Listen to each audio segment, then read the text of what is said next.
అందరికీ నా హృదయపూర్వకమైన వందనములు. మధ్యాహ్న కాల సమయంలో మన కొరకు విజ్ఞాపన చేస్తున్నాం. క్రీస్తు యేసుని గురించి మనము చూసుకుందాం. రోమీలకు రాసిన పత్రిక రోమ 8వ అధ్యాయము 34వ వచనము చూసుకుందాం.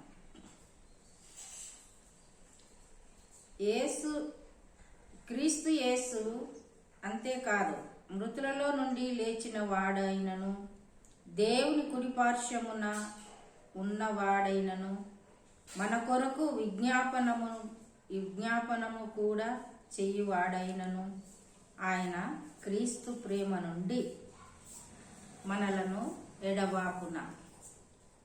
అయితే యేసుక్రీస్తు ప్రభు వారు ఈ లోకంలో ఉన్నప్పుడు కాకుండా ఇప్పటి వరకు కూడా ఆయన మన కొరకు ఏం చేస్తున్నాడంట? విజ్ఞాపనం చేస్తున్నాడంట. దేవుని కుడిపార్శ్వమున ఉండి మన కొరకు నిత్యము ప్రార్థన చేస్తున్నాడు. తండ్రి దగ్గర మన కొరకు విజ్ఞాపనము చేస్తున్నాడు. ఎందుకని చేస్తున్నాడంటే, మనలను ఎడబాపు వాడెవడు? శ్రమైనను, బాధైనను, హింసైనను, కరువైనను, వస్త్రహీనతైనను, ఉపద్రవమైనను, ఖడ్గమైనను మనలను ఎడబాపును. ఇందును గూర్చి రాయబడి ఉన్నది మనగా. అయితే వీటన్నిటి నుంచి నా బిడ్డలను కాపాడమని తండ్రికి విజ్ఞాపన చేస్తున్నాడు. చదవండి, ఇక్కడ తండ్రి కుడిపార్శ్వమున విజ్ఞాపనం చేస్తున్నాడు. అయితే ఆయన విజ్ఞాపన చేస్తూనే ఉంటాడు రాత్రి మొదలు.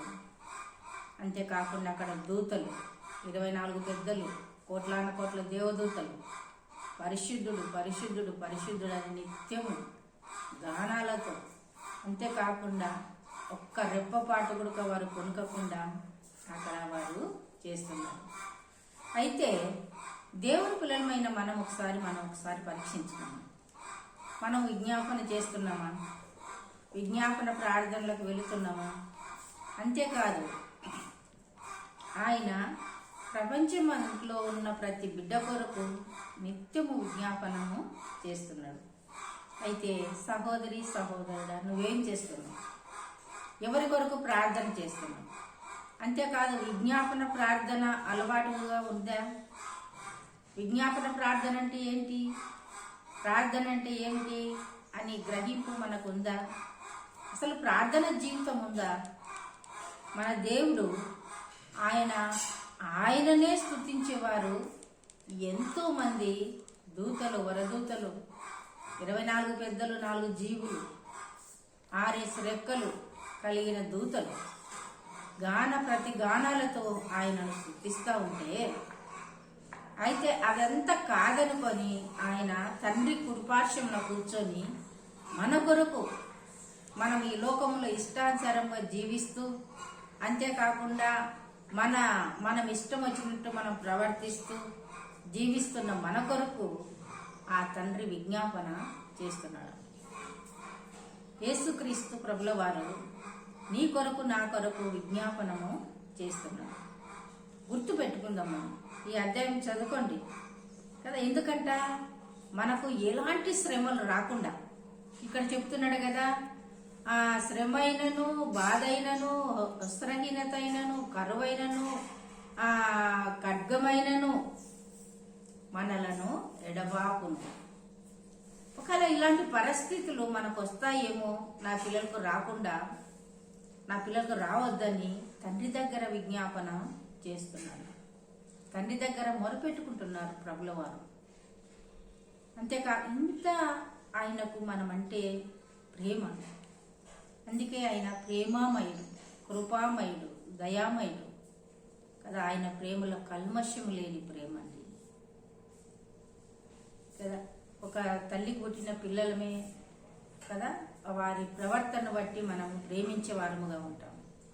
ఒక్కొక్క బిడ్డ వారు చేసే పనులను బట్టి, ప్రవర్తన బట్టి, వారి మాటలు బట్టి మన ప్రేమను పంచుతాం. కానీ మన దేవుడు అలాంటి వాడు కాదండి. మన క్రీస్తు అలాంటి వాడు కాదు. ఆయన కల్మష్యము లేని ప్రేమతో నీ కొరకు విజ్ఞాపనం చేస్తున్నాడు. నిత్యము మానక రాత్రింబగళ్ళు తండ్రి కుడిపార్శ్వమున కూర్చొని ప్రార్థన చేస్తున్నాడు. అలాంటి భారము బాధ్యత నువ్వు కూడా తీసుకుంటున్నావా? నువ్వు చేస్తున్నావా? ఇతరుల కొరకు ప్రార్థన చేసి అలవాటు ఉందా నీకు? అనేకులు నశించిపోతున్న ఆత్మల కొరకు భారంతో ప్రార్థన చేస్తున్నావా? రాత్రింపగళ్ళు ప్రార్థన చేస్తున్నావా? లేదండి. రాత్రి ఎంతసేపు నిద్ర పట్టకుంటే మనం ఏమేమో ఎన్నెన్నో ఆలోచనలు కదా, ఎలాగైనా మనం సమయం వేస్ట్ చేసుకుంటాం. కానీ తిరిగి లేచి దేవుని సన్నిధిలో మొరపెడదాము, ప్రార్థన చేద్దాము కదా. అమాయక ప్రజలు ఎంతోమంది బలైపోతున్నారు. అంతేకాకుండా అనేకుల విశ్వాసులకు, సేవకులకు, ఒక ఊర్లో సేవకునికి ఏదో ఒక ఆయన కనపడి దేవుని మాటలు చెప్తున్నాడు. సేవకుడు దేవుని మాటలు అందిస్తున్నావా, నువ్వు ఎందుకు మత మార్పులు చేస్తున్నావని ఆ దైవజనుని పట్టుకొని 2 చేతులు వెనక్కి కట్టేసి ఆయనకు పేడ తినిపిస్తున్నాడండి. ఆవు పేడ నోటి నిండా పెట్టినారు, తినిపిస్తున్నారు. నువ్వు మరి ఒకసారి నువ్వు మీ క్రీస్తు గురించి చెప్తావా, మత మార్పిడి చేస్తావా అని కొడుతూ ఆ పని చేస్తున్నారు. ఎంత భయంకరమైన పరిస్థితులలో ఎంతోమంది హింస పొందుతున్నారండి. మనకు తెలియదు. మన పనులలో, మన సంపాదనలో, మన ఇష్టానుసారంగా మనము జీవిస్తూ సంతోషంగా మనం ఉంటున్నాం. కానీ దేవుని పిల్లలు అనేక చోట్లలో ఎంతో హింస పొందుతున్నారు. ఎంతో దేవుని కొరకు హతసాక్షులు అవుతున్నారు. మొన్న దైవజనుడు దేవుని నామమును ఉన్నది ఉన్నట్టు ప్రకటించి దైవజనులను హతమారుస్తున్నారు. పగడాల ప్రవీణ్ ఏం చేశారు?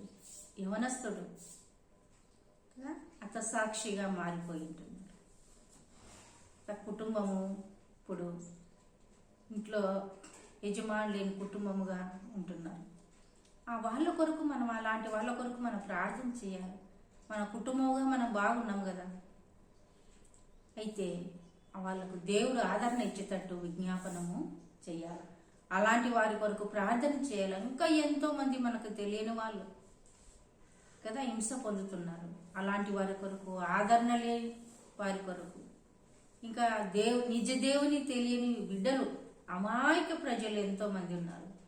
వారికి ఎవరు దేవుడైంది తెలియదు, ఎవరు తండ్రి అయినది తెలియని పరిస్థితులలో ఉంటున్న బిడ్డల కొరకు, అనేకులు సౌలు లాంటి ప్రజల కొరకు మనం ప్రార్థన చేయాలి.